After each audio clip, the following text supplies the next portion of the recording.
Hey guys, welcome to another episode of TFBTV. Today I want to thank Top Gun Supply and Ventura Munitions for helping us support the channel. Thank you very much, guys. And today we went to Tel Aviv in Israel and we hooked up with IDF Gear Review. You can check him out on Instagram. Really cool dude, posts some great stuff, really interesting. But we wanted to talk about Israeli gun laws, and we wanted to talk about, some of the intricacies of firearms ownership in Israel. And there's a lot of misconceptions about firearms ownership in Israel. Some of the misconceptions like, wow, everyone has a pistol in Israel, and it's not as simple as that. It's not that, everyone in the populace is so well armed. There's actually a big difference between, living in some of the settlements versus living in downtown Tel Aviv and Jerusalem, trying to apply for various firearm permits and licenses. It's actually a very sometimes convoluted and intricate process when it comes to owning and possessing a firearm in Israel. So anyways, I want to apologize ahead for the focus on the camera was garbage. Apologize, so I'm going to fill up with as much B-roll as possible. And I definitely appreciate if you checked out IDF Gear Review. Great guy, and showed us around. Thank you very much, and we'll see you later.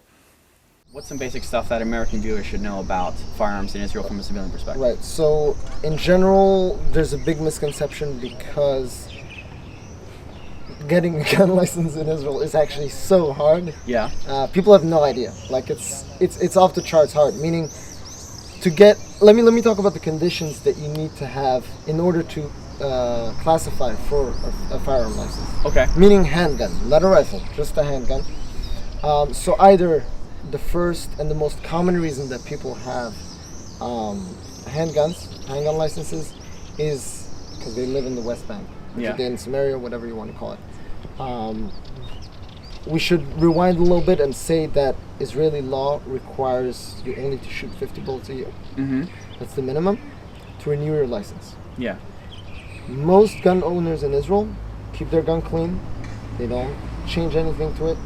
Just run their regular Glocks or whatever's most popular here, and don't change anything to it, and only fire their minimum required of 50 bullets a year. So civilian ownership of firearms in Israel is mostly handguns for self-defense, correct? Yeah. Rifles, no.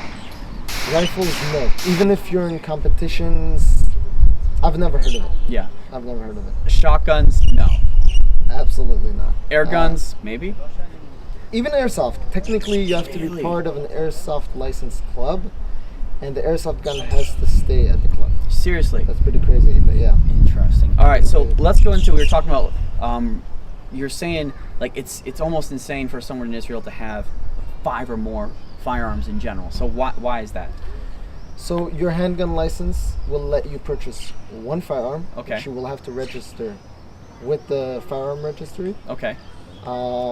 If you want another gun, you'll have to officially sell that gun to someone, get that paperwork done, and then register to buy another firearm. Okay. Now, again, that leads back to what I said, the conditions, how to get a firearm. So, living in an appropriate territory, that's considered dangerous. Okay. So there's some places in the north of Israel, some places close to the Gaza border, they're also eligible, things like that. The second is having been in the army. That's relatively new. Okay. It used to be that only if you were in a spec op unit, you were allowed a handgun. Okay. Now with the new ruling, it's if you're an 07 rifleman, which means basically high-level infantry. Okay. Then you're allowed to request it immediately, irrelevant of where you are. Okay. The last category, and I'm going over the main categories because there are a lot of categories out there, but most of them aren't relevant for most people. If you've reached a certain rank in the army, and lastly, if you're a competition shooter. Becoming a competition shooter, by the way, in Israel is super hard because ammo is very expensive. I will talk about that in a minute. And you can't carry that gun. You need to be a competition shooter for 3 or 5 years to be able to be eligible to carry it as a self-defense weapon. So something else that's important to point out is people ask, and I've had this in online forums all the time, I ask a question about a gun and people are like, so why don't you shoot 2,000 bullets through it and see if it works? I'm like, do you know how much a bullet costs in Israel? It's about 4 or 5 times the price of a bullet in the States. Yeah. It's huge. It really affects what you're going to be doing. People are going to range. I mean, I fire a lot of bullets. It's costing me a lot of money. Yeah. Most people don't have the money to spend. You end up paying hundreds of dollars for shooting a couple of hundred bullets at the range. So here's the next question: is that Americans have so many we always see, IDF guys on leave with their service rifles, with fully automatic M4 or fully automatic Tavor X95 Absolutely. going home. Yeah. Like, what is the deal with this? Israel is so unique for various reasons, politically, situationally, but it's definitely the only military in the world in which this happens on a mass scale. Right. Barring in mind, I would say Switzerland, where I think soldiers are allowed to take their SIGs home as well. But they don't carry. They don't walk around in public. Yeah, they don't carry it around. Yeah, you never see it. So we're so confused by this. There's What's a twofold reason.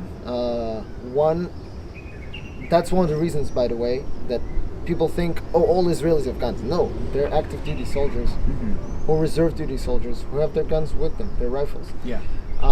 That being said, the IDF sees it as a safety issue, meaning where having a lot of soldiers run around in the street with guns, it's good for safety. As a deterrent. Not only as a deterrent. Think about it. If you have in the middle of New York, you have a terrorist starting to open fire on people. It'll take a while before it gets stopped. A lot of casualties will happen. No concealed carriers there. Yeah.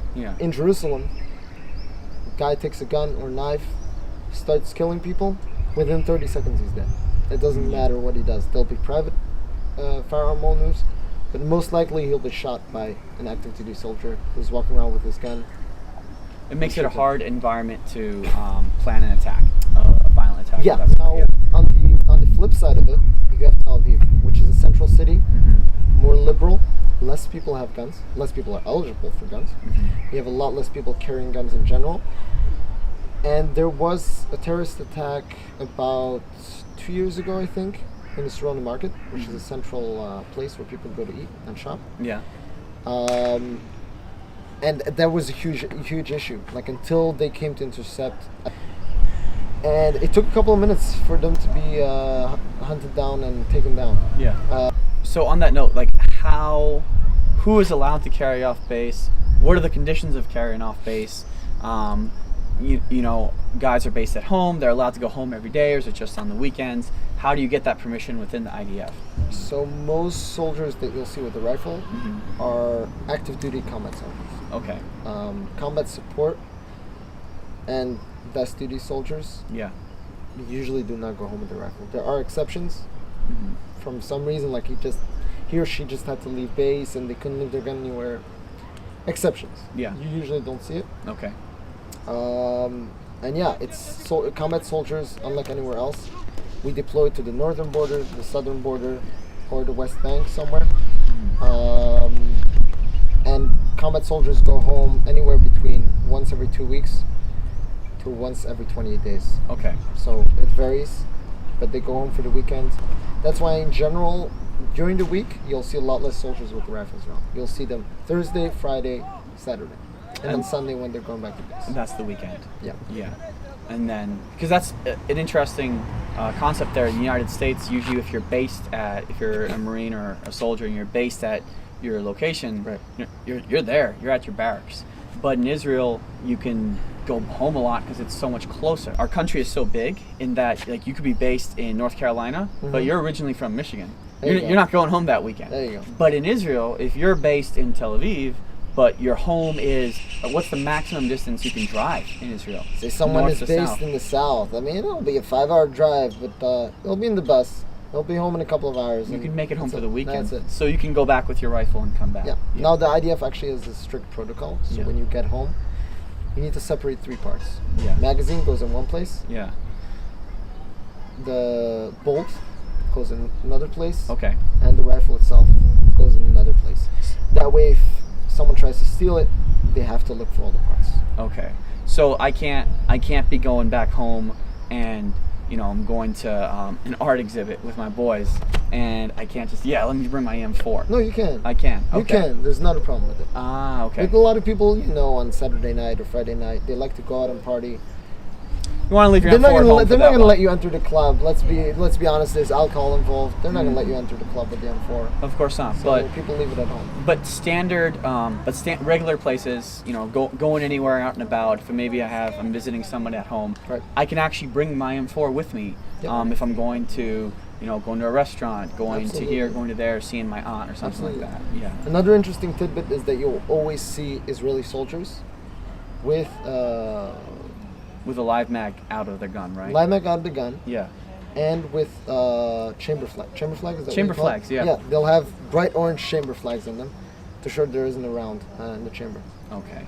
I personally hate them, but those are the rules. Yeah. Those are the IDF rules. Thank you so much, Sam, for coming For out sure. today. It was a pleasure. Definitely appreciate it. Yeah. We really want to invite guys, if you like some of the stuff we talked about here, definitely check out Sam's upcoming YouTube channel, Yep. but also your Instagram, IDF Gear Review. Absolutely. Really unique website in that you're able to look at stuff while you're on drill and while you're actually in the field doing stuff, and Yeah. you're able to look at stuff in a military environment, which is what Yeah. people always want, but We it's review hard to gear because of the reserves duty here in Israel. We actually get to go back with our team and test these things out under military conditions, which is the ideal condition to test any tactical item, military gear. Of stuff course. like that.